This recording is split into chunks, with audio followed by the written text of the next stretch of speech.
Egunon, ongi etorri guztioi. Bienvenidos de nuevo a Objetivo Actualidad, un ciclo de encuentros con los grandes protagonistas del momento organizado por el periódico El Correo con el apoyo de Petronor.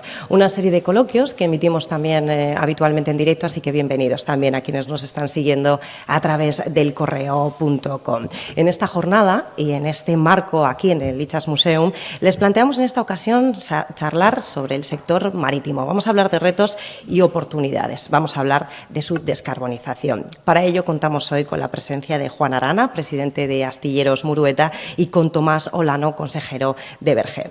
Como siempre, les resumo brevemente el formato de esta jornada, y es que tras los saludos iniciales tendremos ocasión de poder escuchar a nuestros invitados, y tras su intervención subirá también a este escenario mi compañero Lucas Irigoyen, periodista económico del Correo, para arrancar con la parte final, un coloquio a tres. Después del encuentro, además, disfrutaremos de un café en el hall. Así que vamos ya primero con los saludos iniciales. Les saluda en primer lugar don Enrique de Ibarra, presidente del Correo.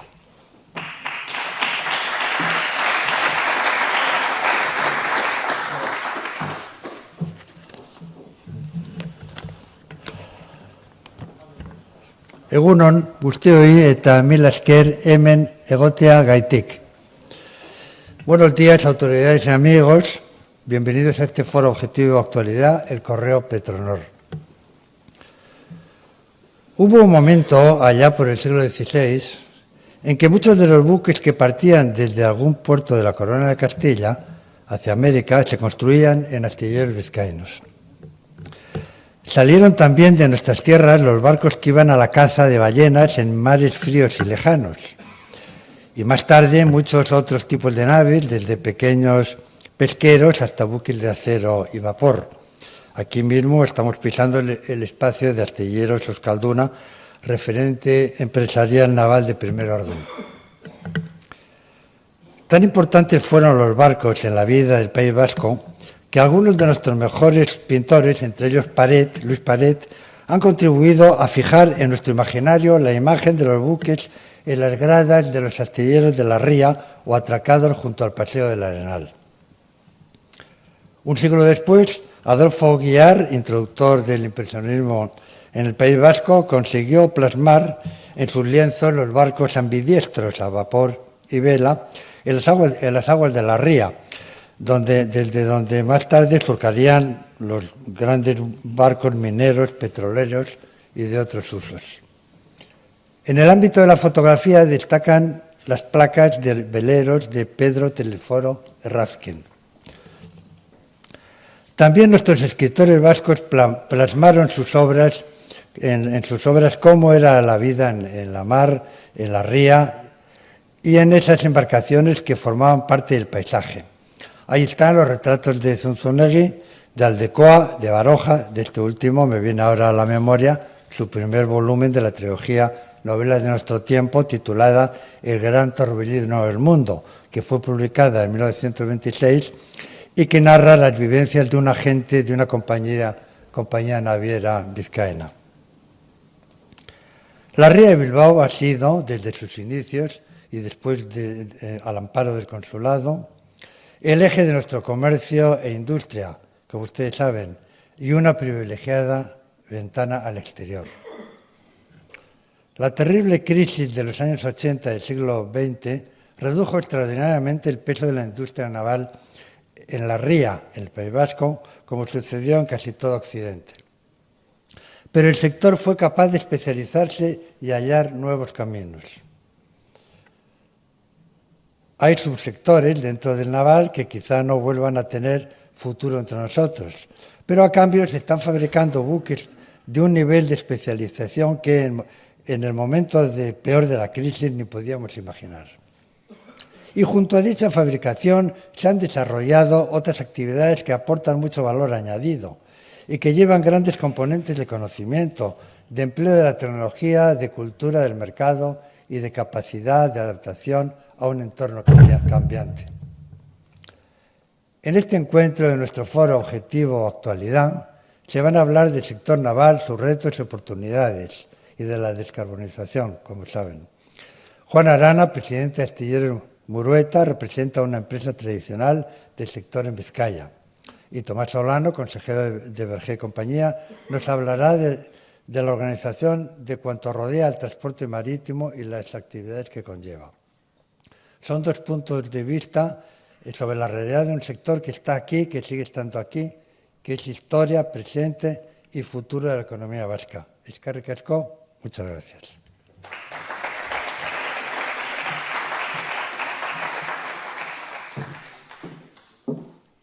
Les va a saludar a continuación José Ignacio Zudaire, adjunto al consejero delegado de Petronor.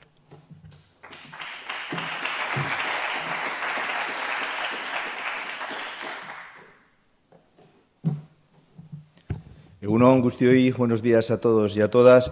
En primer lugar, disculpar la presencia de nuestro presidente, Emiliano López Achurra, que no puede estar hoy con nosotros como hubiera sido su deseo. En segundo lugar, agradecer al Correo la organización de este foro de oportunidades, retos y oportunidades del sector marítimo y la descarbonización y, por supuesto, y muy especialmente, agradecer a los ponentes su participación y que compartan con nosotros sus conocimientos, que realmente son unos expertos en el sector, con lo cual va a ser un privilegio el poder escucharles. Bueno, yo soy plenamente consciente de que no han venido hoy a oírme a mí, con lo cual, sino a los ponentes, con lo cual simplemente tres pequeñas reflexiones. La primera, creo que es totalmente oportuno el enfoque que se da a este foro. Al final, un enfoque centrado, no un enfoque genérico. El enfoque genérico de cómo abordar la descarbonización está bien para una primera fase. Es una primera fase en la que nos preocupamos por la descarbonización. Pero cuando ya queremos pasar a la segunda fase, que es que nos ocupamos de la descarbonización, que nos ponemos en acción, es fundamental los enfoques sectoriales, ¿no? Al final, hablar de descarbonización en general está muy bien como preocupación, pero realmente cuando uno quiere actuar necesita centrarse en el sector porque las soluciones y las tecnologías en cada sector a utilizar son totalmente diferentes, ¿no? Al final tenemos pues, sectores en los cuales no necesitan procesos de alta temperatura, con lo cual con la electricidad podríamos estar hablando de descarbonización y de una descarbonización cercana y relativamente accesible. En otros sectores de alta temperatura estaríamos hablando del hidrógeno y otras tecnologías más complicadas, ¿no? Y, por ejemplo, en cementeras estaríamos hablando de otra cosa que sería de captura y tal, con lo cual hay que centrar el sector, hay que ponerle apellido a la descarbonización, pero ¿en qué sector, no? Esta sería la primera. La segunda tiene que ver con el propio sector, ¿no? El sector marítimo es un sector muy, muy relevante, ¿no? Al final, cuando hablamos de globalización, las dos palancas que mueven la globalización, una es la digitalización y otra es la logística, y dentro de la logística, pues el sector naval pues es un sector clave. Y además es un sector que yo creo que en este tema de la descarbonización, así como en otros sectores, igual la tecnología y cuál va a ser realmente al final el combustible que resulte puede estar más o menos claro, siempre con dudas, pero más o menos claro. En el sector naval todavía hay grandes debates abiertos de cuál va a ser el combustible, cómo se van a mover los barcos dentro de unos años, ¿no? Ha habido debates, parecía que el metanol iba a ser el gran combustible, ahora parece que no, parece que el amoníaco. Bueno, hay un debate abierto que seguro que nuestros ponentes nos pueden dar alguna pista en un debate que no es fácil. Y la tercera tiene que ver un poco con lo que hablamos, retos y oportunidades. Al final, la fórmula clásica para transformar los retos en oportunidades siempre ha sido básicamente la misma, ¿no? Que es desarrollo tecnológico e inversión, ¿no? Al final, para convertir los retos en oportunidades pasa por hacer más tecnología e invertir, ¿no? Bueno, nosotros creemos que además en el área de la tecnología lo que sí tenemos que hacer es apostar por la neutralidad tecnológica. Al final, la idea es, bueno, pónganme los objetivos y déjenme que cada uno con la tecnología que puede intenta cumplirlos, y eso conseguirá que al final la tecnología más eficiente triunfe. El determinismo tecnológico pues tiene poco recorrido porque hay que ser un poco más humilde y ver que es muy difícil que uno pueda desde hoy vislumbrar cuál tiene que ser la tecnología ganadora. No vamos a dejar a las tecnologías que se desarrollen y ellas mismas irán cayendo aquellas que no sean eficientes, ¿no? Bueno, ahora una pequeña maldad. Esto que estoy diciendo ahora hace unos meses sería más complicado. Yo creo que el señor Draghi, el famoso Mario Draghi, al que ahora todo el mundo cita, pues bueno, nos ha hecho un pequeño favor, porque de alguna forma ha recogido dentro de su informe la neutralidad tecnológica como uno de los principios, ¿no? Y al final, bueno, esto ha hecho que la neutralidad tecnológica ya se sitúe en un plano de, bueno, algo políticamente correcto, cuando hace un tiempo, bueno, el situarte en esta parte podía llevarte a que te catalogasen de retardista, negacionista y este tipo de cosas, ¿no? Yo creo que esto, pues de alguna forma, pues ha puesto las cosas en su justa medida, ¿no? Y simplemente para acabar, agradecer al Museo Marítimo que nos acoge, y yo creo que ningún sitio mejor que el Museo Marítimo para celebrar un foro sobre el sector marítimo, ¿no? Muchas gracias a todos.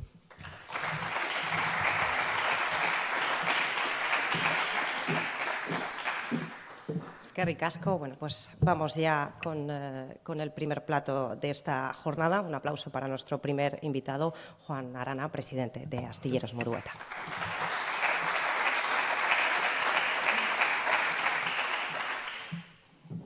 Egunon. Buenos días a todos. Muchas gracias a todos por venir a escucharnos aquí. También muchas gracias a Petronor, al Museo Marítimo, perdón, al Gorreo y al Museo Marítimo también. Y bueno, soy Juan Arana, de Astilleros de Murueta, y les voy a intentar resumir o contar así brevemente un poco los retos a los que se enfrenta nuestro sector, ¿no? Hoy en día, ante este panorama de un mundo descarbonizado, ¿no? Yo creo que casi todos los que estamos aquí en este momento, recientemente nos habremos hecho, si es que vamos a comprar un coche, la pregunta de si lo vamos a comprar híbrido enchufable, eléctrico, de gasolina, de gasoil. Pues eso son muchas veces igual hasta hemos aplazado la decisión hasta tenerlo un poco más claro, ¿no? Pues los armadores se enfrentan a esos dilemas, exactamente el mismo. Lo que pasa es que muchos de ellos tienen que ya renovar la flota y tienen que tomar decisiones, ¿no? Es un asunto complejo en el que ya ahora tienen que estudiar con mucho detenimiento la normativa que tiene que cumplir ese buque, y qué uso le va a dar, ¿no? Bien, brevemente, un poco para situarnos la situación de la construcción naval en el mundo. Vemos el dominio absoluto de China y de Asia en general, con Corea del Sur y Japón, y donde Europa, que suponía un 70% de la construcción naval en los años 60, pues ha quedado en un 4% más o menos. En Europa, pues un poco como domina Francia, Italia y Alemania, sobre todo con la construcción de grandes cruceros, y luego pues tenemos, incluyendo a Turquía, pues España estaría en 9ª posición. Europa, como decía antes don Enrique, pues ha quedado con buques muy sofisticados, de alta tecnología, y sobre todo la construcción de grandes cruceros. Bien. Un poco el orden explicaré son, en primer lugar, los requerimientos normativos y los objetivos que tienen que cumplirse en cuanto a descarbonización, las innovaciones tecnológicas que podemos ofrecer al armador hoy en día, y luego pues, los combustibles disponibles en la actualidad y el futuro que se prevé al respecto. Tenemos en primer lugar la normativa internacional. Tenemos las Naciones Unidas establece 17 objetivos de desarrollo sostenible. Tenemos el número 13, que es la OMI, la Organización Marítima Internacional, es la encargada de desarrollarlo, ¿no? Entonces, para ello ha hecho una estrategia. Había una estrategia previa en 2018 que se ha revisado en 2023, la ha hecho más ambiciosa, entonces ya plantea un objetivo de 0 emisiones netas para 2050. Entonces, 2 pasos intermedios. Una reducción de las emisiones absolutas del 20% para 2030 y otra reducción del 70% para 2040. Por otro lado, tenemos la normativa europea. Así, a grandes rasgos, hay lo que llaman el paquete Fit for 55, que afecta a todos los sectores industriales, y para el sector marítimo, pues 4 grupos principales. La directiva sobre el sistema de comercio de emisiones, lo que se llama ETS, establece convierte a las emisiones en unos permisos que se pueden intercambiar, vender, o comprar entre las empresas, de forma que incentive a los armadores a la reducción de emisiones. Luego está el programa Fuel EU Maritime, que también establece un sistema de multas que funciona más o menos. Cada empresa tiene que enviar un plan de cada buque, tiene que ser verificado por la Unión Europea, eso se anota en un registro y cada año se comprueba si ese buque ha superado esas intensidades de emisiones. Si no lo ha hecho, no ocurre nada, y si lo ha superado, pues paga una multa, ¿no? Así a grandes rasgos. Y luego hay un reglamento para promover que se desarrolle la infraestructura de combustibles alternativos y, por último, una directiva para incentivar, con incentivos fiscales para el uso de energías renovables, ¿no? Voy a mencionar también el mecanismo de ajuste en frontera por carbono, pues que grava importaciones desde países que no tengan estas restricciones de la Unión Europea para los gases de efecto invernadero. Bien, un resumen. Los armadores tienen que cumplir la normativa internacional y la normativa de la Unión Europea, que es más ambiciosa, más restrictiva, ¿no? El transporte, según datos de la propia OMI, el transporte marítimo internacional supone un 90% del transporte mundial de mercancías y supone un 3% de las emisiones de carbono que se hacen. Entonces, sí llama la atención un poco por qué está el transporte marítimo tan en el punto de mira de la OMI en cuanto al carbono, ¿no? No hay una explicación clara, pero sí parece que igual en el pasado no se ha sido muy rápido en reaccionar frente a las emisiones que sí tenían los barcos de nitrógeno y de azufre.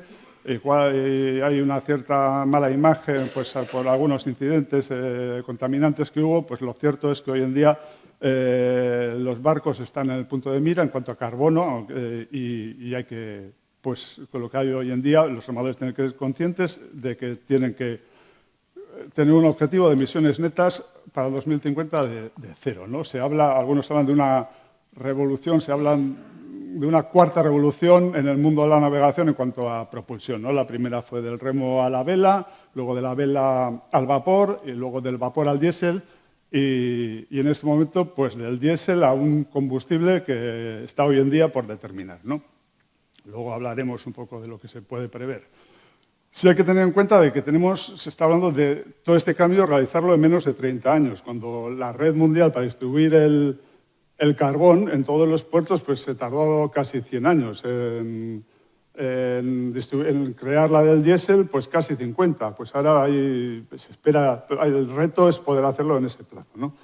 Y un par de reflexiones. Como europeos, tengo que mencionar a Draghi unos datos que salen en su informe, ¿no? La flota europea ha disminuido de 2020 a 2024 del 40% al 35%. Y estas necesidades que se imponen para descarbonizarse, pues también van a suponer casi 40.000 millones de euros anuales de 2031 a 2050. Por lo tanto, dos conclusiones muy generales, pero la UE quiere liderar la descarbonización, pero para ello también tiene que liderar los esfuerzos para una cooperación internacional y para alinear las normas internacionales para que estas estrategias de la IMO se apliquen en todo el mundo y haya cierta igualdad con las condiciones de la Unión Europea y una igualdad de condiciones en el mercado, ¿no? Si no lo hace, pues hay un riesgo claro de fuga de empresas navieras o de desplazamiento de los centros logísticos europeos a los países vecinos, ¿no? Vamos a ver qué ocurre. El último comité de la OMI sobre protección del medio marino fue en octubre. No llegó se trató el establecer un sistema parecido al ETS, un registro mundial de emisiones. No ha habido algunas discrepancias y se han vuelto a emplazar en abril de 2025. Bueno, pues en segundo lugar, ¿qué innovaciones podemos ofrecer los astilleros hoy en día a un armador, ¿no? Mejoras tecnológicas. Pues las enumero rápidamente. Pues una mejora del estudio del casco y de la hélice. Hay grandes mejoras hidrodinámicas que repercuten en un menor consumo de combustible con técnicas CDF, siguiendo un poco el sistema de la Agencia Espacial Europea, que con redes interconectadas se permitan a diferentes disciplinas de la ingeniería colaborar. Las pinturas son cada vez de mayor calidad y reducen la fricción. nuevos sistemas de lubricación, como pueden ser por aire, con poros en el casco que inyectan pequeñas burbujas y que a partir de cierta velocidad reducen mucho el consumo. Mejoras en cuanto a maquinaria, en cuanto a motores mucho más eficientes, motores que sirven para varios tipos de combustible, con motores con scrubbers que capturan el azufre, el uso de la propulsión eléctrica, tanto si es completa como si son sistemas de GNL o diésel eléctricos, con mejor gestión de la energía y la inclusión de baterías, capturadores de carbono en fase experimental, o rotores y velas, pues tenemos rotores que al girar por la diferencia de presión pueden reducir el consumo, ayudando al motor. Se habla de rebajas del 20% y, bueno, incluso ya hay modelos abatibles que permiten entrar a estos buques donde hay restricciones de calado aéreo. Y, por último, pues mejoras operativas. Yo creo que luego como la reducción de velocidad, ajustar la velocidad a la que realmente necesita el buque para evitar esperas en puerto o estar fondeado, o una mejor elección de las rutas de navegación donde puede intervenir la ayuda de la inteligencia artificial incluso.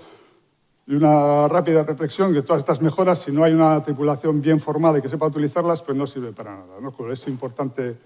Y también cuando lleguen los nuevos combustibles, pues tener una tripulación cada vez más formada y con incluso certificados de competencia ampliados. ¿Qué combustible tiene el armador hoy en día a su disposición? Los que están hoy en día y que funcionan muy bien, pero bueno, tenemos el IFO 380, lo que pasa es que tiene un alto contenido en azufre, lo que obliga a utilizar scrubbers, receptores de azufre. Tenemos los combustibles, los fuel oils con bajos y ultra bajos contenidos de azufres, son más caros, tienen menos emisiones y obligan a un mayor mantenimiento. Y luego tenemos el Marine Diesel Oil, el Marine Diesel Oil, que está muy disponible a nivel mundial, tiene muy bajas emisiones y los motores de fuel oil se pueden adaptar fácilmente. Las tripulaciones actuales saben manejar perfectamente estos combustibles y con total seguridad, ¿no? Y tenemos en este momento el metano o GNL, que se veía como un combustible de futuro. Lo que pasa es que su ahorro con estas nuevas estrategias y objetivos, la reducción máxima de emisiones del GNL es del 25%, por lo que no cumple los objetivos, no termina de cumplir los objetivos SOMI. Lo que pasa es que ya se ha incurrido en varios costes de infraestructura, entonces hoy en día es una alternativa muy válida y se puede, tanto los buques como las infraestructuras que se han construido ya en los puertos, se pueden avanzar, se pueden utilizar más adelante pues, para biometano, e-metano o e-amoníaco. Combustibles ya de futuro. Tenemos los biocombustibles, mezclas de fueles convencionales con biocomponentes. Se habla de varias generaciones. La primera, la que viene directamente de las plantaciones agrícolas, la segunda que viene ya de los residuos que no sean para uso alimentario, luego se habla de la tercera de las algas, la cuarta de manipulación genética de los organismos, ¿no? La más interesante, la realidad de hoy es la de segunda generación. Tenemos el B100 o el diésel renovable o HVO, ¿no? Reduce entre un 70 y un 90% las emisiones de gases de efecto invernadero, se obtiene de materias primas renovables y es compatible con los motores diésel convencionales. Las ventajas, pues hoy en día empieza a estar disponible, pero el precio es más elevado y existe una limitación de la materia prima disponible. No se cree que se pueda obtener esos residuos, como pueden ser desechos de la industria agroalimentaria o los aceites de cocina o la parte orgánica de residuos urbanos, pues no dé para todos, y menos si también la aviación con el SAF también empieza a utilizar este tipo de combustible.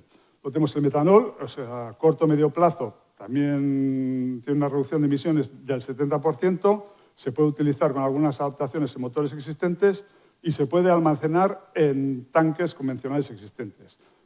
Como inconveniente es tóxico, muy volátil, en condiciones normales de temperatura y presión puede producir gases inflamables y tiene menor poder energético, por lo que si en los barcos actuales pues, supondría una menor autonomía, ¿no? A favor, tiene que es soluble en agua y es biodegradable, por lo que en caso de fuga el riesgo para el medio ambiente es menor. Hoy se produce en su mayor parte con gas natural, el llamado metanol gris, pero a medio y largo plazo pues la opción más interesante es el e-metanol, que se produciría con energía renovable y CO2. Futuros combustibles. Esto ya, pues, el amoníaco. Ventajas. Es uno de los más prometedores. Se necesita menos energía para su producción, no emite CO2 y no contiene azufre. Se puede transportar en tanques criogénicos a menos 33 grados. Lo que pasa es tóxico, necesita medidas de seguridad adicionales. La infraestructura para su producción hoy en día es muy limitada, y para su distribución y suministro, y fabricarlo a partir de fuentes renovables hoy en día todavía es muy caro, con lo cual se necesitan grandes avances en la tecnología. Hoy se produce a base de gas natural, de GNL, de gas natural licuado, pero sí que es muy prometedor el e-amoníaco, que se haga a partir de las renovables y nitrógeno. Hidrógeno, pues es el combustible del futuro. Yo me siento un poco ridículo hablar del hidrógeno, tengo delante a algunas de las personas que saben más de hidrógeno en Europa, pero en cuanto a su uso en la navegación marítima, pues produce 0 emisiones de carbono y se puede utilizar directamente en motores de combustión o se puede llevar almacenado en pilas de combustible que alimenten y generen la electricidad para motores eléctricos. Tiene una alta densidad energética por masa, pero una baja por volumen, lo que significa que requiere más espacio para almacenar la misma cantidad de energía. Para los barcos, pues diferentes alternativas. Se puede almacenar o comprimir en bombonas, lo que pasa es que pesaría mucho para llevarlas a bordo, o se puede llevar líquido a menos 253 grados, que parece que es la opción mejor. Otra es utilizar portadores como el metanol o el amoníaco, ¿no? En cualquier caso, el hidrógeno es el objetivo del futuro, pero supone una innovación y un salto y un desarrollo tecnológico brutal, ¿no? Para hacerlo y fabricarlo de forma sostenible y rentable. Y por último, un poco, pues mencionaré brevemente la nuclear. Yo creo que la fusión es la fusión limpia, es la esperanza de la humanidad. Hay experimentos muy esperanzadores, pero bueno, hoy en día solo se puede contar con la fisión, en la que se ha avanzado mucho en cuanto a pequeños reactores modulares, pero bueno, es cierto que tiene un rechazo social grande. Europa no la considera verde, pero ahora la llama climate friendly, pero luego cada país tiene su criterio, con lo cual no parece muy real pensar que vaya a haber buques mercantes llevando pequeños reactores nucleares, pero quizás su uso como complemento de las energías renovables para crear estos combustibles de los que he hablado, pues eso es quizás una vía. Y por último, pues unos ejemplos prácticos de lo que en los últimos años a los armadores que se han acercado, pues las decisiones que han tomado. Este es un carguero para naviera Murueta. Se cambió la propulsión tradicional por una propulsión eléctrica que viene de unos generadores diésel, y estos están preparados también para utilizar en el futuro biocombustibles. Esto es un buque de bunkering, de suministro, tanto a buques como de transporte entre terminales. Su propulsión también es eléctrica. Tiene 4 grupos electrógenos que dan la electricidad a 2 propulsores azimutales, y tiene un sistema de almacenamiento de baterías que le proporciona una autonomía de 8 horas, con lo cual puede estar en puerto con 0 emisiones y también estar fondeado, ¿no? Utilizando sus equipos a bordo. Y por último, un buque que se está construyendo ahora, que es una evolución y una mejora sobre el anterior, el Bahía Levante, pero este es un buque similar. Sus tanques están preparados para llevar todo de hidrocarburos, biocombustibles, el metanol.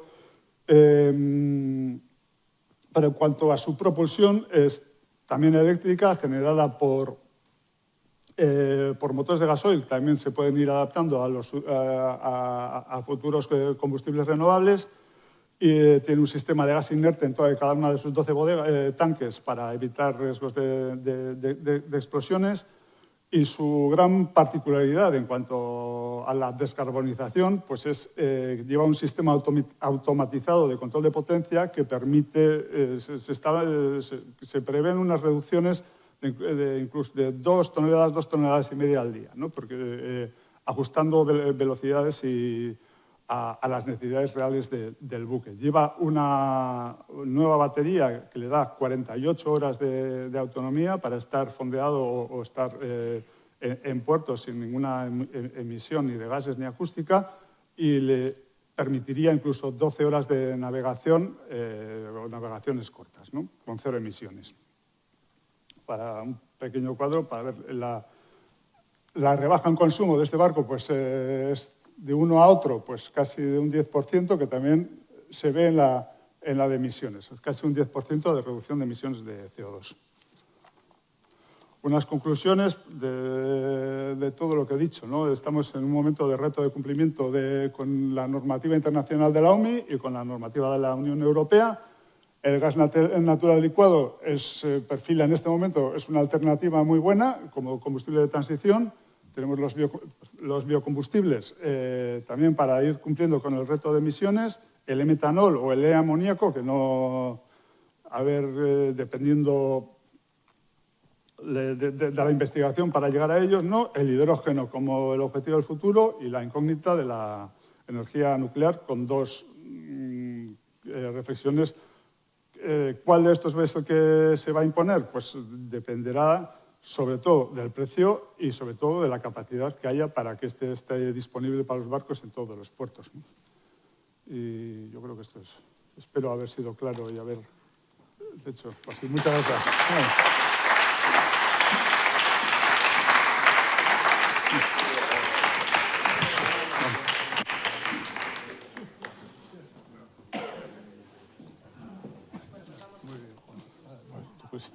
Bueno, pasa.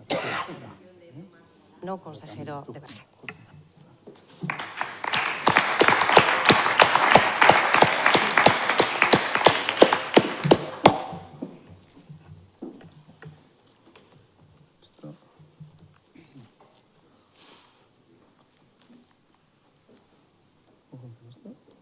¿Cómo funciona esto?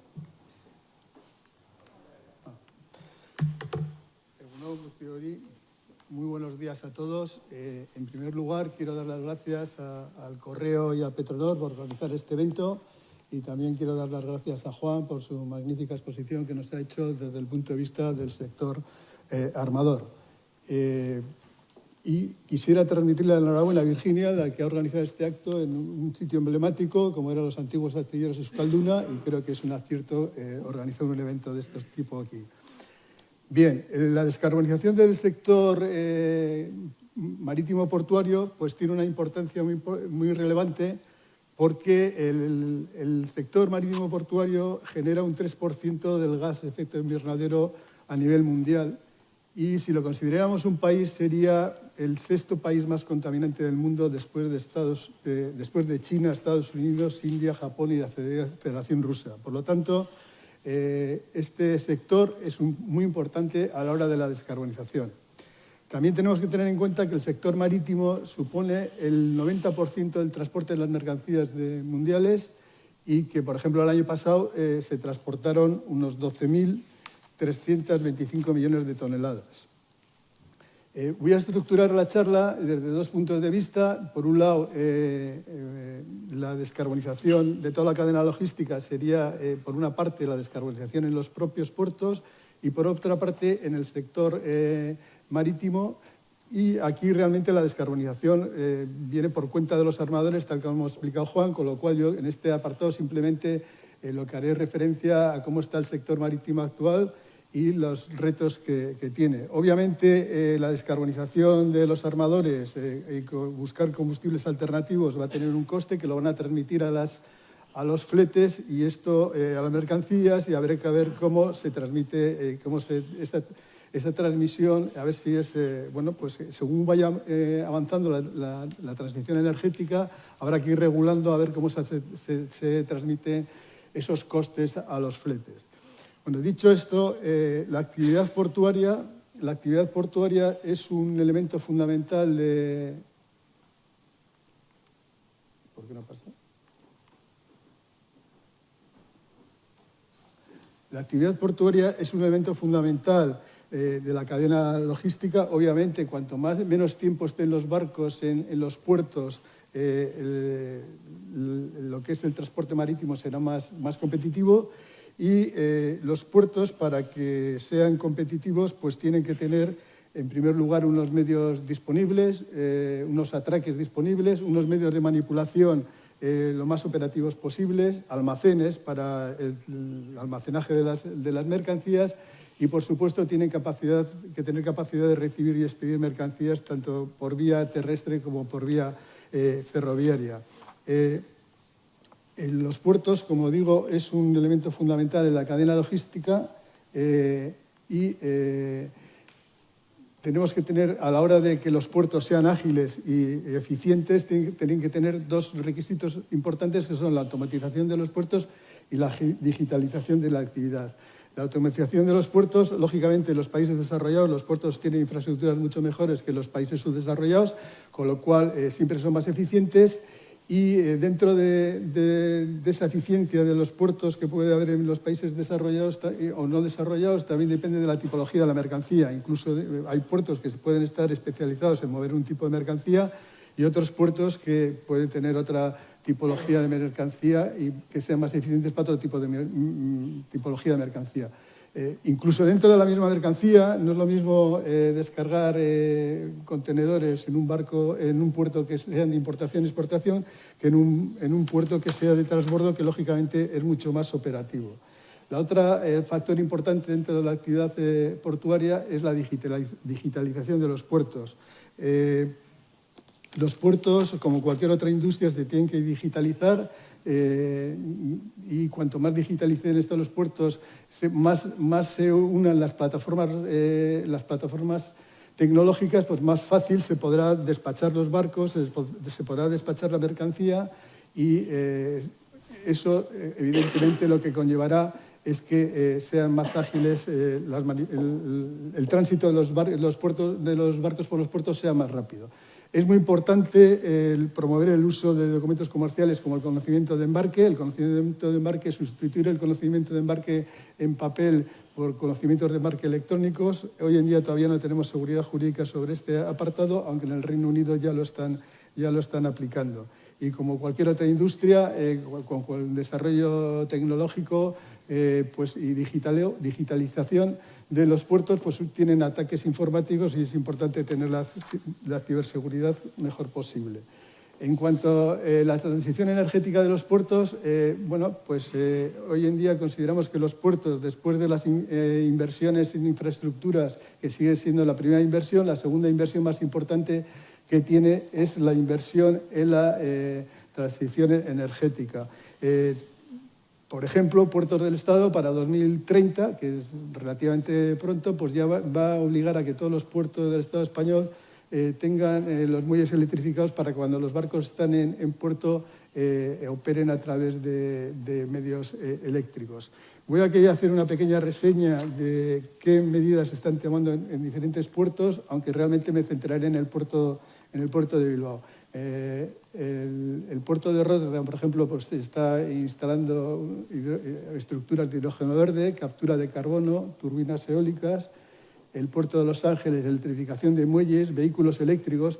Cuando hablamos de que los puertos tienen que haber una transición energética, no tiene que ser el propio puerto solo, sino también los operadores que operan en los diferentes puertos también tienen que realizar esa transición energética. Por ejemplo, pues no sé, hay cabezas tractoras eléctricas para mover la mercancía dentro de las terminales, o sea que también hay que hacer inversiones los operadores logísticos.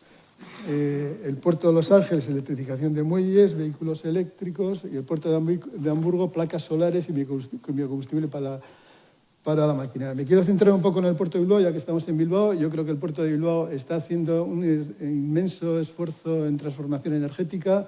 Tiene prevista una inversión de 47,5 millones entre los años 25 y 26, que esto afectará a 6 muelles y generará una potencia de 30 megavatios de potencia. El puerto de Bilbao quiere crear un hub verde con estas inversiones y donde va a afrontar las inversiones para realizar esta transición energética. Fundamentalmente es en los siguientes apartados. El puerto de Bilbao, como todos sabemos, tiene 5 molinos eólicos que están en funcionamiento desde 2006. Estos 5 molinos son de 2 megavatios de potencia cada molino y lo que se quiere es repotenciar estos molinos, pasarlos de 2 a 4 megavatios. Se ha repotenciado un molino actualmente y lo que se quiere repotenciar son los otros 4. Además de eso, va a instalar placas solares, tanto en los diques como en contradiques, en las cubiertas de algunos de los almacenes y en el parking de la estación Rorró. Por otra parte, se piensa también poner una planta undimotriz, como todos sabemos, genera energía a través de las olas. En Euskadi tenemos una planta piloto en el puerto de Motrico que funciona desde 2011 y la idea es instalar alguna planta undimotriz en el puerto de Bilbao, que como sabemos, pues en el planeta el 70% es agua, el agua tiene mayor densidad que el aire, por lo cual puede generar gran cantidad de energía y es totalmente energía renovable. Y luego, otra medida que va a tomar el puerto de Bilbao son las conexiones eléctricas, que como ya hemos dicho, Puertos del Estado va a obligar a partir del 2030 que todos los buques que estén atracados funcionen por medio de sistemas eléctricos y tiene 5 sistemas móviles y 2 fijos de conexión a buque. Bueno, bien, dicho esto, que sería un poco la primera parte de la charla, hemos hablado de la transición energética y lo que puede ser referente a los puertos. Ahora voy a hablar un poco de la situación de los fletes marítimos y de las oportunidades y los retos y dificultades que puede tener el sector marítimo. Y teniendo en cuenta que en este segundo apartado realmente la transición energética la tienen que hacer los armadores con los diferentes combustibles alternativos, que lógicamente el incremento de ese coste va a repercutir en los fletes. Bien, el transporte marítimo es un elemento vertebrador de la economía mundial. Como he dicho antes al principio, el 90% de las mercancías se transportan por mar y el año pasado se transportaron 12.325 millones de toneladas, con lo cual la descarbonización en todo este sector es muy importante. Y como he comentado, pues también en este apartado, pues el que tiene que hacer realmente el tema de la descarbonización son los armadores que los trasladarán a los fletes. Aquí he hecho un pequeño resumen de cómo fluctúan los fletes. Los fletes no fluctúan igual según la tipología de mercancía y de carga. Y he puesto aquí simplemente unos ejemplos. Pues los graneleros en el año 23 el nivel de fletes de carga seca bajó un 29% y ya había bajado un 34% con respecto al año anterior. En cambio, en el sector de petróleo, porque debido al aumento del transporte de petróleo, los costes de los fletes subieron del 30 al 50% en el año 23, superior al 22%. Los portacontenedores, después de acabar la pandemia, que se había roto la cadena de suministro, tuvieron unos incrementos importantes en los años 21 y 22. En estos años, alguna naviera, quiero recordar, que tuvo beneficios récord del orden de los 30.000 millones de dólares y posteriormente, en principio del 23, los fletes sufrieron un desplome importante, pero curiosamente, actualmente, debido a la guerra del Mar Rojo, han vuelto a incrementarse los fletes. Los metaneros en el año 22 tuvieron un nivel histórico de nivel de fletes y ahora están en una situación de fletes bastante deprimida, bastante controlada. Los car carriers también tuvieron, después de la pandemia, un incremento importante y ahora también todavía hay un transporte importante de coches y fundamentalmente, pues eso, también lo mismo que en el tema de los contenedores, que al acabar la pandemia y al empezar otra vez los suministros, pues se incrementaron el transporte de coches. También quisiera hacer referencia a los ferries, que son pues barcos de carga y de pasajes. Estos barcos, los fletes funcionan mucho en función de las zonas que sean y de la estacionalidad. Y como cosa curiosa, quería comentar que hay ferries, por ejemplo, hay una empresa, una naviera que transporta pasaje y coches desde Cádiz a Canarias, que durante una época del año pasado de 3 o 4 meses prohibió embarcar coches eléctricos. Luego ya se ha subsanado y actualmente se pueden embarcar. Aquí en España eso no tiene gran importancia porque de un parque móvil de 30 millones de coches, este año se van a matricular más o menos 1 millón de coches y solo el 5% de esos coches van a ser eléctricos, con lo cual no tenía mucha relevancia. Pero, por ejemplo, en un país como Noruega, este año se van a matricular, el 96% de los coches que se van a matricular son eléctricos. Y en un país con muchos kilómetros de costa y que hay muchos ferries y transbordadores para evitar grandes distancias, distancias de carretera, pues curiosamente hay una naviera, la naviera Halley Kistruten, que tiene 4 barcos híbridos y cada barco híbrido tiene baterías por 86 toneladas y no permite embarques de los coches eléctricos. Noruega, como digo, este año el 96% de los coches matriculados nuevos son eléctricos y de un parque de 2,8 millones de coches, el 25% del total de los coches son eléctricos. Bueno, he hecho un pequeño resumen de la situación de los fletes con referencia a la diferente tipología de mercancía y diferente tipo de barco, y aquí quería hacer una referencia a los 3 factores a tener en cuenta, que curiosamente los 3 factores que distorsionan en este momento el mundo del marítimo van en contra de la transición energética. Uno de los condicionamientos es de tipo climatológico y condiciones extremas meteorológicas, y el segundo y tercer factor son temas geopolíticos. En cuanto a las condiciones climatológicas adversas, pues aquí tenemos que hacer referencia a 2 factores, el aumento de los vientos y el aumento de las sequías. El aumento de los vientos, según un reciente estudio de la Universidad de Melbourne, nos dice que los vientos se han incrementado entre 1 y 2 centímetros por segundo y año. Eso implica que las olas se han incrementado en los océanos de una forma importante y hay determinados puertos que no están abrigados, que tienen muchos días que no pueden trabajar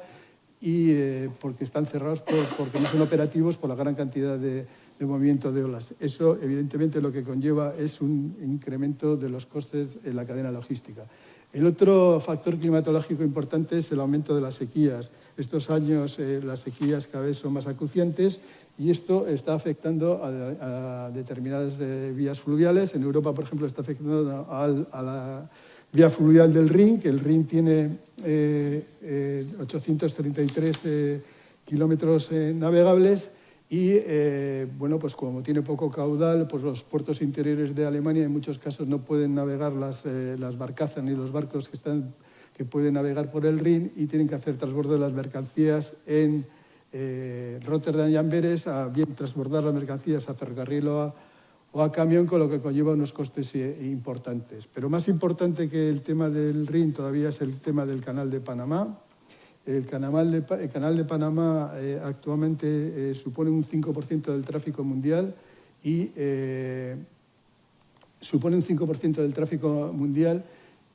este es un canal fluvial, de 80 kilómetros que comunica el Pacífico con el Atlántico, y debido a la sequía, pues como sabemos, funciona el Canal de Panamá por esclusas, fundamentalmente a través de agua dulce del lago Gatun, y debido a la sequía, pues esto lo que ha hecho es que los barcos tengan que esperar incluso hasta 20 días para poder pasar el canal. Eso ha hecho que muchos armadores hayan decidido a pasar por el Canal de Magallanes, con lo cual eso pues implica muchísimos más días de navegación y más coste. Tenemos que tener en cuenta que el Canal de Panamá en un año normal pasaban de 13.000 a 14.000 barcos y este año pueden pasar del orden a 11.000. Ahora, en esta época del año, se está solucionando un poco el problema, pero lo cual no quiere decir que sea repetitivo, porque a partir de 2018 se está dando bastantes veces estas situaciones. Debido a este problema que hay del Canal de Panamá, pues se están previendo alternativas. Hay estudios de un canal en Nicaragua que yo creo sinceramente que es difícil de que llegue a realizarse, porque estamos hablando de un canal de 300 kilómetros de largo y unas inversiones realmente disparatadas, hablando de 50.000 millones. Yo creo que a día de hoy pues, no va a ser factible porque, entre otras cosas, el Canal de Panamá tiene 80 kilómetros, en Nicaragua estamos hablando de 300. Luego están hablando también de una posible alternativa ferroviaria en Colombia, hay otros estudios de un posible canal también en Costa Rica, pero lo que sí es una realidad es el canal interoceánico en México. En México hay un corredor ferroviario que va a conectar el Pacífico con el Atlántico, va a conectar los puertos de Salina Cruz con Coatzacoalcos, y eso es una realidad. Para el año 2028 se prevé que pueda pasar por este corredor ferroviario del orden de 300.000 contenedores y para el año 2033 1.400.000 contenedores. Curiosamente, este corredor ferroviario mexicano se estuvo implantado en 1907, 7 años antes de que se inaugurara el Canal de Panamá, y durante esos años este corredor tuvo mucho éxito y llegaron a pasar hasta unos 60 trenes diarios. La apertura del Canal de Panamá supuso el cierre de este corredor ferroviario, y ahora se va a reactivar otra vez con unas inversiones importantes que varían entre los 4.000 millones y 16.000 millones de dólares, en función de que si solo lo hacen por los puertos de Salina Cruz y Coatzacoalcos, o por también otra posible conexión entre los puertos de Dos Bocas y Puerto Chiapas. Bueno, como he dicho, hay 3 factores que distorsionan en este momento el tema del sector marítimo. Uno es el factor climatológico, y otros 2 factores debido a las tensiones geopolíticas. Con referencia a las tensiones geopolíticas, una es la guerra de Ucrania. La guerra de Ucrania afecta sobre todo a 2 tipologías de mercancía y de barcos. Por un lado, a los barcos petroleros. La Federación Rusa exportaba mucho petróleo a Europa, y a raíz de las sanciones de la Comunidad Económica Europea lo que ha hecho es derivar esas exportaciones a otros países, fundamentalmente a China y a la India. A China exporta un 47% de ese volumen y a la India un 35%. Y Europa lo que ha tenido que hacer es buscar otros mercados, pues como Arabia Saudita, como Venezuela, como Irak, que son países más lejanos, y que eso lo que nos conlleva es que hay muchas más millas de navegación y mucho más coste. En cuanto a los graneleros, pasa un poco parecido. A raíz de la guerra de Ucrania, Ucrania como es el granero de Europa, cuando empezó la guerra el 80% de las exportaciones de grano de Ucrania se paralizó. Sí es verdad que luego en julio del 22 se llegó a un acuerdo entre Ucrania, Rusia y Turquía para hacer un corredor seguro de exportación de ese grano. Eso está funcionando, pero en ningún momento se ha llegado a los niveles de antes de la guerra. Esto supone, tanto en el caso de los barcos graneleros como petroleros, que se han aumentado 5 veces la distancia que recorrían los barcos antes, y los costes han incrementado entre 3 o 4 veces. Y por último, el último factor importante que distorsiona el tráfico marítimo es la crisis del Mar Rojo. Y aquí sí que es muy importante, porque el canal de Suez supone hoy en día un 30% del tráfico mundial de contenedores y un 12% del tráfico mundial. Esta situación de guerra en el Mar Rojo lo que está llevando es que cantidad de armadores estén yendo por el Cabo de Buena Esperanza, y eso supone muchísimos más días de navegación, más o menos unos 15 días más de navegación, con el incremento de coste y más combustible y incrementos en general de todos los costes. El incremento del coste del combustible puede ser del orden del 40%. Además de eso, las primas de seguro de los barcos también tienen un incremento importante, que pasan del 0,7 al 2% del valor de la mercancía.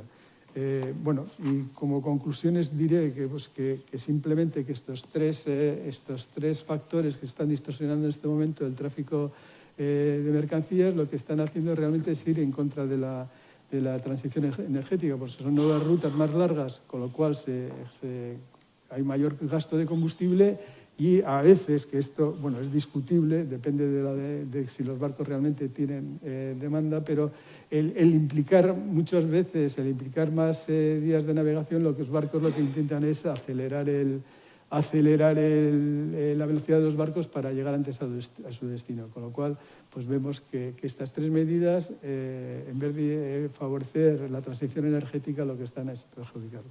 Y nada más. Muchas gracias.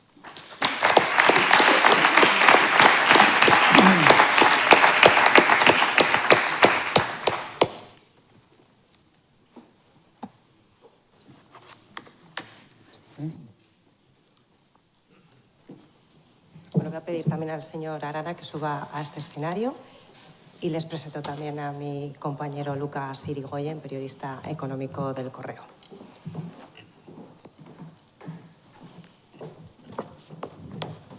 Solo recordarles que tras esta parte final vamos a disfrutar de un café en la zona del hall del museo. Y ahora ya sí, Lucas, lo dejo en tus manos. Muchas gracias. Egunon, buenos días a todos. Pues estaba yo escuchando y me estaba acordando mucho de la industria de la automoción y de una cosa que ha comentado José Ignacio Zudaire, que es la convergencia tecnológica y la batalla tecnológica, porque a la industria de la automoción su principal queja es, oye, que ya nos han resuelto la duda y nos han dicho que el coche eléctrico es el futuro. Y aquí hemos visto que hay muchas alternativas y que hay un trabajo importante para ver cuál de ellas es la más viable para descarbonizar el tránsito, el tráfico marítimo y el combustible de los buques. Pero además de todo eso hay una cosa que nos sirve también la automoción para ver lo que ha pasado, que es la gran cantidad de inversión que entiendo que en un astillero hace falta afrontar para cambiar la forma de moverse y de que los barcos puedan avanzar por el mar. Eso requiere mucha inversión, mucha financiación y la primera conclusión es que en los PERTES, en ese canal de ayudas de los fondos europeos, uno de los más pequeños ha sido precisamente el naval. Entonces, ¿cómo se puede afrontar ese reto en la parte de financiación sin que acabe repercutiendo en un encarecimiento de la cadena que nos acabe impactando en los precios? Juan, ¿cómo lo ves? Sí. Bien, no, pues sí, es un reto y es un problema. Yo creo que quizás los PERTES sí se ve que igual se han quedado un poco escasos o se ve el PERTE naval como un tanto corto, pero quizás es un poco injusto, ¿no? Yo creo que lo que ocurre es que en el momento en que se anuncian los PERTES o se anuncia el PERTE naval, pues es el momento post-COVID, ha habido intervenciones directas de Estados europeos en astilleros que estaban con momentos delicados. Entonces se vio que el PERTE se esperaba que iba a ser una cosa así, que iba a permitir acometer grandes inversiones y hacer una renovación completa de todas las instalaciones. Pero bueno, realmente el PERTE no es eso. Es decir, yo creo que simplemente el hecho de que exista un PERTE naval ya es una cosa muy buena y muy de agradecer a todos los que han estado peleando para sacarla adelante, ¿no? Entonces, si es una vía que incluso que se pueda repetir a futuro, que demuestra que existe una política industrial potente y que las instituciones apuestan por mantener el sector, pues evidentemente con lo que hay hoy en día no será suficiente, pero yo creo que es muy bueno simplemente su existencia y que eso exista. El PERTE además tiene otras cosas, o sea, ha vuelto a traer un poco la colaboración entre todos los que estaban un poco, tanto astilleros como ingenierías y otros elementos que había en el sector, ¿no? Ha vuelto a hacer que colaboren los astilleros privados con Navantia, cosa que también pues, es una cosa que siempre ha sido tradicionalmente el tractor del sector en España, ¿no? Con lo cual, a tu pregunta, pues ojalá hubiese sido más ambicioso, pero sí, pero es algo muy bueno, yo creo. Tomás, escuchándote, uno acaba concluyendo que en el próximo escenario de 2-3 años el transporte, el coste de los fretes va a seguir, si no incrementándose, en cualquier caso, muy difícil de prever o de calcular. Más por los factores climáticos, la situación en Oriente Próximo no parece que nos invite a pensar que las cosas van a mejorar y por lo tanto, una mayor dependencia de materias primas, de tierras raras, de elementos que van a ser claves en la descarbonización de la industria y de la economía, mayor peso, por lo tanto, de los transportes marítimos. El futuro es un poco negro en ese aspecto.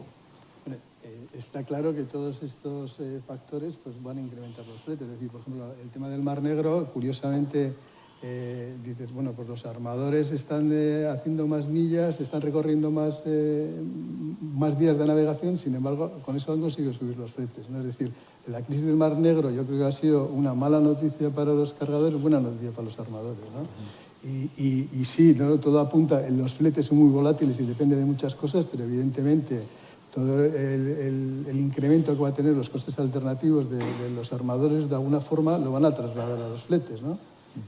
Hoy en día ya en Europa es así, es decir, en Europa en función de la capacidad del barco, del CO2 que produce, de las millas que navega, ya tienen que pagar unos costes y eso lo trasladan al cargador de alguna forma, ¿no? Bueno, aquí también se va a dar la paradoja que determinados puertos, pues no sé, un puerto como el de Algeciras, que es un puerto de transbordos fundamentalmente, simplemente con que hagas esas operaciones en Tánger, pues ya no tiene que pagar esos derechos de emisión, ¿no? Bueno, sí creo que el futuro corto al menos se va a incrementar sustancialmente los fletes porque, entre otras cosas, todos estos combustibles alternativos van a ser mucho más caros.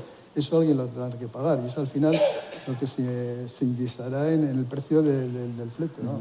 Ahora que estamos escuchando el informe de Mario Draghi, la necesidad de ganar competitividad en Europa, ¿la Unión Europea debe afrontar esta cuestión del coste de los fletes como un tema estratégico para que su industria pueda competir precisamente contra los gigantes asiático y estadounidense?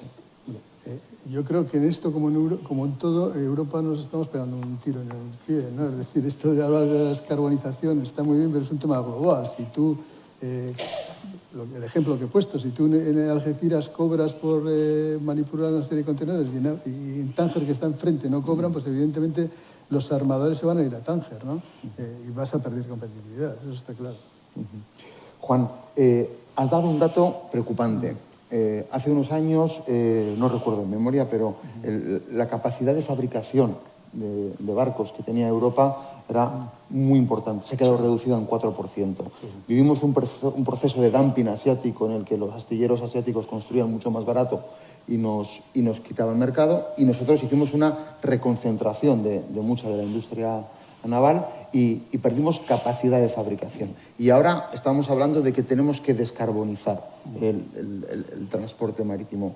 ¿La flota cómo la vamos a renovar? ¿Nos va a pasar como con el coche eléctrico? ¿Que China va a poder, con fábricas, con astilleros subvencionados, meter en el mercado los barcos que todos tengamos que comprar? Porque aquí, para empezar, no tenemos ni la capacidad de fabricarlos. Sí, pues es un asunto un poco complicado, ¿no? Pues realmente y difícil de solventar, ¿no? Es decir, la Unión Europea algo tiene que hacer, no basta simplemente con ser la avanzadilla, ¿no? en esta ocasión, sobre todo porque también por mucho que Europa no emita carbono, si lo sigue haciendo el resto del mundo, pues no vamos a conseguir efectos, ¿no? Que es lo que se pretende. Y existe un dumping de los astilleros de Asia, que pues hay algunos estudios, pero evidentemente en China misma, pues si los astilleros no solo reciben ayudas directas del Estado, sino que hay una serie de... Lo poco que se sabe, porque hay mucha opacidad, pero sí que hay muchas ayudas en la financiación, mientras que igual la financiación de los astilleros europeos pues es muy compleja, ¿no? ¿Cómo poder solucionarlo? O, pues no sé, yo sí creo que medidas proteccionistas, pero sí que Europa tiene que ser muy rápida y muy efectiva en los organismos internacionales de comercio, ¿no? Que son los que sí que pueden tratar de equilibrar ese futuro en el que todo el tráfico europeo lo llevan armadores asiáticos con barcos construidos en Asia. Es una posibilidad, ¿no? Vamos camino de eso, espero que no, pero sí, Europa algo tiene que hacer para... Bueno, yo creo que en el sector de la construcción naval y en otros muchos sectores industriales. Tomás, centrándonos en nuestra infraestructura, ¿no? en nuestro puerto de Bilbao, completa una fase de expansión importante. Y llegamos a un momento en el que muchas veces, también desde la prensa, nos quedamos en el dato, ¿no? Es el volumen de transporte, el volumen de mercancías, y hay veces que igual nos quedamos solamente con lo cuantitativo, con la cifra, y no con lo cualitativo. Y la cifra a veces dice, perdemos tráfico, perdemos peso en el transporte de mercancías. Y surge la duda, igual hay que perder peso cuantitativo y ganar en cualitativo, en carga que de verdad nos dé cualidad, que nos permita avanzar hacia esas infraestructuras que decías tú, digitalizadas, sostenibles, que permitan ganar valor añadido en la gestión logística de los puertos. ¿Cómo ves al puerto de Bilbao en ese sentido? ¿Y cuál crees tú que es la carga por la que hay que apostar porque da esa cualificación? Bueno, yo creo que el puerto de Bilbao ya está haciendo, yo creo, la última expansión que puede hacer. Yo creo que quedan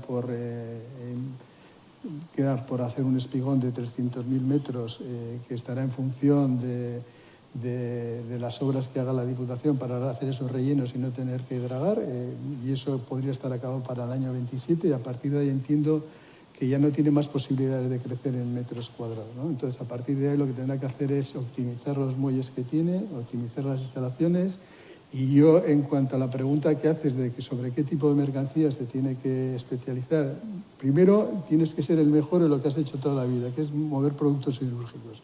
En eso, indudablemente, tienes que ser pionero y tener las últimas tecnologías para ser capaz de mover lo que tú realmente conoces. Y además de eso, entiendo que Bilbao tiene una oportunidad como puerto con destino a Europa de plataformas de camiones.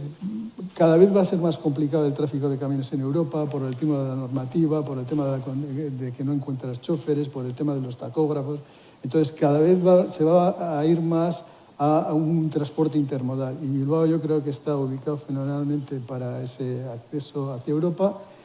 Y otra área de negocio, de posible negocio nuevo que no hay en Bilbao y que creo que en un futuro puede darse, es el tema de coches. El puerto de Bilbao, los puertos competencia nuestros, Pasajes como Santander, tienen tráfico de coches, pero lo que está claro es que en el momento que los car carriers aumenten de tamaño, van a tener dificultades para acceder a esos puertos, y Bilbao puede tener una oportunidad. Y como he dicho, creo que en el año 27 más o menos se acaba la última expansión de Bilbao, pero siempre te cabe la opción de, aunque sea más caro, de hacer un silo de coches hacia arriba en vertical y optimizar metros. En esta búsqueda de energía renovable nos hemos propuesto conquistar el mar. Ahí están los grandes proyectos de parques eólicos en el mar, la eólica offshore, que conlleva un importante esfuerzo tanto en la construcción como en el mantenimiento, que requiere de unas embarcaciones muy específicas y de las que no hay tantas, como los famosos jackups, que es una especie de barco que llega al lugar, proyecta 4 pilares, hace un pie en el fondo marino y da esa estabilidad para operar en la nacelle o en el monopil del molino. En el trabajo de los astilleros, la construcción de esas embarcaciones se abre como una línea de negocio importante, puede ser interesante, hay que entrar también ahí, porque en el País Vasco tenemos casi toda la cadena de valor de la energía eólica, o por lo menos el desarrollo de su ingeniería. Sí, pues es una vía por los sentidos muy, muy interesante, ¿no? Es novedosa, los barcos que ya se han hecho muchos, también aquí, aprovechando un poco la experiencia que había con las plataformas petrolíferas. Yo creo que hasta ahora se ha ido un poco experimentando. Es cierto que los operadores pues, nos hemos quedado un poco atrás porque casi todos los europeos están son del norte de Europa, ¿no? Pero hay mucho futuro, muchos tipos de buques, algunos pues los jackups que solamente pueden hacerse en grandes astilleros, pero que son barcos muy grandes, cada vez mayores. Ahí hay una discusión si esos tamaños son rentables. Hay problemas en cuanto a, pues no sé, las que se están instalando en Estados Unidos, como con la Jones Act, pues requieren que sean buques hechos allí, pero bueno, hay todo, no solo esos barcos grandes, quiero decir, luego están los SOV, los de operación, los de commissioning, los de instalación, buques complejos, perfectos para astilleros europeos, luego los de que llevan las tripulaciones. Hay un gran nicho de mercado, que también es cierto que todos los parques están previstos, las previsiones que hay de instalación de parques en los próximos años, no hay barcos suficientes en este momento para instalarlos. Yo diría que no sé ni si hay astilleros preparados para construir los barcos que harían falta. Entonces es una situación también en la que hay unos datos que hay que ir acompasando y viendo. Pero sí, esperemos que haya mucho más por hacer para el sector del offshore. Os lanzo una última pregunta a los dos, que está empezando a surgir en el entorno de la Unión Europea respecto a los objetivos de la descarbonización. Nadie cuestiona la necesidad de avanzar hacia una economía y una industria neutra en emisiones de dióxido de carbono, de efectos y de gas de efecto invernadero, pero hay gente que sí se ha dado cuenta, viendo el caso de la automoción, que a lo mejor los calendarios han sido demasiado precipitados, porque condenan a una industria que ha sido líder en Europa y porque repercuten directamente sobre la sociedad, encareciendo muchísimo los costes. Ahora que estamos hablando del transporte marítimo y de los astilleros, ¿recomendaríais a la Comisión Europea replantear esos objetivos a 2050, no por renunciar a ellos, sino para que en su consecución no sufra la sociedad o el gasto o la industria en Europa? Bueno, yo creo que totalmente. Es decir, los plazos que yo creo que muchas veces cuando hablamos de transición energética y hablamos del coche eléctrico y tal, se nos hincha la boca, pero luego la realidad es la que es. O sea, es decir, este año en España, que parece que el coche eléctrico, por ejemplo, es bueno, que todo el mundo habla del coche eléctrico, pues va a ser el 5% de las matriculaciones. Y de un parque móvil de 30 millones que hay, pues no sé lo que representará el coche eléctrico, pero representará el 1%, así. Y yo creo que no solo es el problema del coche eléctrico, las infraestructuras para suministrar medios a esos coches eléctricos, yo creo que son muy complicadas. Y yo creo que los plazos sí o sí se van a tener que extender porque yo creo que, pues eso, estamos hablando de transición energética en muchos puntos que yo creo que el papel lo aguanta todo. La realidad yo creo que es muy distinta, ¿no? Yo creo que sin ser ningún experto y con toda humildad, yo creo que sí. Ahora vamos a ver cuando se empiecen esta nueva normativa europea que empieza en 2025, pero todo apunta a que sí que va a haber que revisar estos planes tan ambiciosos, ¿no? Pues muchas gracias por acompañarnos en esta jornada del Foro Objetivo Actualidad que organizamos desde el Correo con el apoyo de Petronor. Y a ustedes muchas gracias por acompañarnos y por acudir aquí al Museo Marítimo. Ha sido un placer. Buenos días.